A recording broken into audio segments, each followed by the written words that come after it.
sibuk banget melayani pertanyaan-pertanyaan orang lain sampai lupa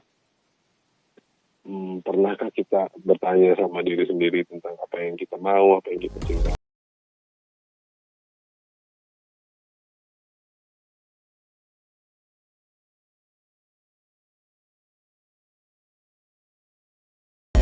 Terus Mas ada juga pertanyaan dari Rifki Gustio Utama dari pembaca juga nih Mas. Kata dia, Mas Doni, apa sih yang pembeda antara 5CM yang pertama dan sequel ini? Maksudnya letak bedanya di mana? Kalau mungkin di 5CM yang pertama yang tahun 2005 ya Mas ya, ngomongin persahabatan segala macam. Nah di sequel ini katanya bedanya adanya di mana gitu? Kalau saya yang nulis melihatnya di sini karakternya masing-masing developing gitu. Bertumbuh. Karakternya tumbuh dari mereka yang have fun, Iya. terus menemukan inspirasi. Ternyata ya seperti di kehidupan nyata kan selalu ada puncak kedua, kurva kedua. Jadi ini sebenarnya kurva kedua setelah kurva pertama. Setelah kurva pertama sudah selesai gitu ya. Kita akan ada second curve dan untuk naik. Biasanya masih ada lagi karena kan yang namanya belajar di hidup itu kan nggak ada habisnya kan. Betul. Dan ini juga mungkin kaitannya sama quarter life crisis tadi ya, pertanyaan itu mulai ada gitu ya. Dan itu juga satu kegelisahan yang saya lihat terjadi ya. Di pemuda pada umumnya gitu ya. Iya, sama saya juga, sama teman-teman saya juga. Jadi kenapa sibuk banget melayani pertanyaan-pertanyaan orang lain sampai lupa pernahkah kita bertanya sama diri sendiri tentang apa yang kita mau, apa yang kita cintai gitu.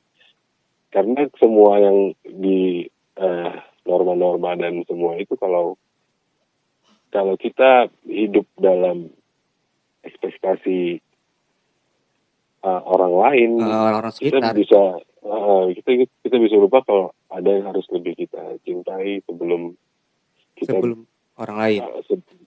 Yaitu diri sendiri. Nah, di 5 cm itu kita lebih banyak kontemplasi sama diri sendiri antara yang saya gambarkan tuh antara Zafran sama minimalnya gitu. Iya. Manusia kecil dalam kepalanya itu yang selalu ngomong aja dan tanpa sadar ternyata itu yang bikin apa ya di awal-awal ngakak sendiri juga. Oh iya ternyata gue juga nanya ini juga loh gitu. Ya gak jauh-jauh sih sebenarnya saya juga dulu begitu. Iya suka ngerjain apa tapi dalam diri tuh pengennya apa gitu ya. Iya karena kan kita nggak bisa bohong sama siapapun, nggak bisa bohong sama diri sendiri. Yang paling tahu diri kita ya diri kita gitu ya. Sosial hanya kadang-kadang kita terlalu terlalu ikut untuk didikte sama orang-orang sekitar lah gitu kira-kira Mas ya. Iya terlalu mencoba memenuhi ekspektasi orang lain. Betul. Tapi kan kita dulu yang lebih harus kita kenal diri kita sendiri. Terus Mas, pertanyaan yang ketiga nih Mas, nggak apa-apa ya? Nggak apa-apa. Iya. Wah saya terima kasih banyak nih karena waktunya. Dari Ratri Aulianti. Kalau dia sih lebih nanya ke gimana pendapat Mas Doni tentang tren baca buku digital saat ini. Mungkin beda kan masa kulturnya, kalau dulu akrab banget sama cetak gitu, toko buku. Kalau sekarang kan trennya tren buku digital. Nah, menurut pandangan Mas Doni, kata teman saya Ratri Aulianti, gimana tuh Mas? Bagus sih ya, bisa baca di mana aja. Kalau digital itu kan, buku saya juga udah digital dari 5 cm yang pertama juga, tetapi yang salah satu yang aneh itu di digital itu ini data ya, penjualan secara fisik cetak yang di toko buku itu sangat jauh dengan penjualan digitalnya, jumlahnya ya, kuantitasnya. Jumlahnya lebih banyak atau? Sangat sedikit yang digital. Oh, jadi tetap buku cetak tetap punya tempat tersendiri ya di hati-hati para pembaca ya? Sangat, karena Ya ini data aja dari royalti pun itu nggak 1/10 aja nggak ada. Jadi masih lebih besar dari buku cetak. Oh, Dan itu juga membuat saya bingung, semua orang bingung karena saya kira kan digital akan booming kan, tapi ternyata mungkin ya mungkin misalnya royalti saya 100% itu mungkin cuma 2%-nya itu dari digital. Yang lain oh, itu benar-benar beli di toko buku fisik. fisik langsung ya. Ya karena mungkin Dan kalau itu mengejutkan juga gitu. Sesuatu yang mengejutkan juga. iya, mungkin kalau beli fisik kan bisa jadi di rak buku atau di mana. Kalau digital kan kita nggak bisa majang juga ya. Iya, itu mungkin yang kedua ada experience-nya, mungkin ada bau buku baru, gimana Betul. Belum tanda tiap tangan tangan penulisnya kan lagi ya. tiap tangan buka lembaran baru mungkin ada sensasinya tersendiri dan ya itu sampai sekarang pun ternyata digital tidak terlalu Oh, tidak terlalu katakanlah tidak menggeser posisi buku tidak cetak ya. jauh sekali. Jauh sekali ya. Jadi buku cetak ini masih sangat eh, masih sangat mendominasi sebenarnya. Iya iya iya iya iya iya. Iya. Terus Mas, kita kembali ke novel Sequel. Berapa lama Mas Hmm. untuk menyelesaikannya? 2 tahun ini. 2 tahun, Iya. 24 bulan berarti. Wow, 2 Lebih tahun. susah ngerjainnya ya. Karena ya pertama saya kan harus supaya detail dan bagus, saya harus perjalanannya kan harus saya alami. Jadi Gali saya lagi. jadi saya benar-benar jalan. Kalau udah baca sequelnya tuh dari Jakarta sampai ke Nusa Tenggara itu saya jalanin semua. Hmm, Dan 2 kali, ya, nggak cuma sekali. Jadi saya semua tempat-tempat itu udah saya datengin riset uh, gitu ya. untuk riset, untuk tahu situasinya, ambiensinya seperti apa, nanti itu seperti apa. Jadi Berarti termasuk di kereta pun Mas Doni juga ngerasain juga dong ya? kalau yang pertama ya, yang Eh, kedua ini ya dari Jakarta sampai Sumbawa sampai NTB itu tetap saya jalanin semuanya untuk bisa jadi cerita seperti ini. wow, berarti Mm-mm. selama 2 tahun ini setelah kan 5 cm kemudian ada juga novel 2 ya Mas ya, yang cerita Mm-mm. tentang bulu tangkis kalau tidak salah. Mm-mm. Berarti Mm-mm. selangnya sekian lama ya? Iya, karena ya saya nggak nggak apa ya, kalau belum punya ide itu memang belum bisa jalan sih. Saya nggak, bukan orang yang sering mengeluarkan novel gitu, Oh bukan iya. penulis yang terlalu sering mengeluarkan judul. Iya, iya. Kalau ngomong-ngomong itu saya ingat jadi di 5 cm pertama kalau nggak salah saya juga tahu tentang Finding Forrester kalau nggak salah di 5 cm 1 ada tuh Mas ya. Iya betul ada. Iya, yang film itu. Jadi saya tahu Hmm. itu Finding Forrester justru dari 5 cm yang tentang penulis cuma Penulis. ngeluarin satu buku tapi bener-bener terkenang gitu.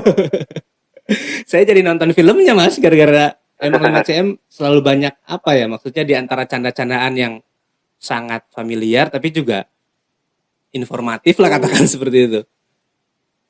Ya, ya coba itu sebenarnya ya coba memberikan nilai tambah aja dalam dalam tulisan gitu. Hmm. Coba berbagi lebih jadi untuk tahu eh, karakter masing-masing di ceritanya gitu. Oh iya iya. Kemudian Hmm. Mas, kalau soal respon nih Mas. Kalau yang Hmm. suka tentu dong pasti banyak banget teman-teman pembaca juga apa namanya responnya sangat positif ya nggak sih? Hmm. Ada mungkin Ya, yang tiba-tiba minta tanda tangan segala macem. Kalau katakanlah haters gitu ngejumpain juga nggak sih Mas? ya banyak juga karena Karena eh kalau saya lihat begini ya, kita tuh kalau di dunia ya seni seperti ini, kalau kita mengeluarkan karya harus siap dengan eh, dicintai dan dibenci gitu. dengan dua kemungkinan Eh, itu ya. kalau kamu teman-teman mau jadi penulis, karena tidak ada karya yang sempurna gitu, dan itu harus siap mental juga, kayak waktu keluar filmnya banyak yang suka, banyak yang nggak suka, dan tapi saya seneng sih kalau jadi kontroversi, jadi makin banyak dibahas aja. Jadi selalu apa namanya? Selalu mandang positif lah ya, meskipun apapun atau gimana pun yang terjadi. Iya, karena pada akhirnya pun kalau kita berkarya itu kita nggak bisa eh, mengandalkan industrinya. Kita itu harus benar-benar organik, origin dari diri kita sendiri. Kita perjuangkan idealisme tulisan kita, kegelisahan kita itu. Ya sebenarnya harus bodo amat sih, mau orang bilang apa, yang penting ini udah kasih terbaik gitu. Jadi Iya. pada Terbaik saat versi kita lah itu ya. terbaik versi kita, bagaimana industri menerimanya itu media yang lain lagi, itu jaringan yang lain lagi. Iya. Tetapi Itu saya itu selalu mencari irisan antara idealisme dan industrinya. Jadi saya nggak mau terlalu idealis juga, iya.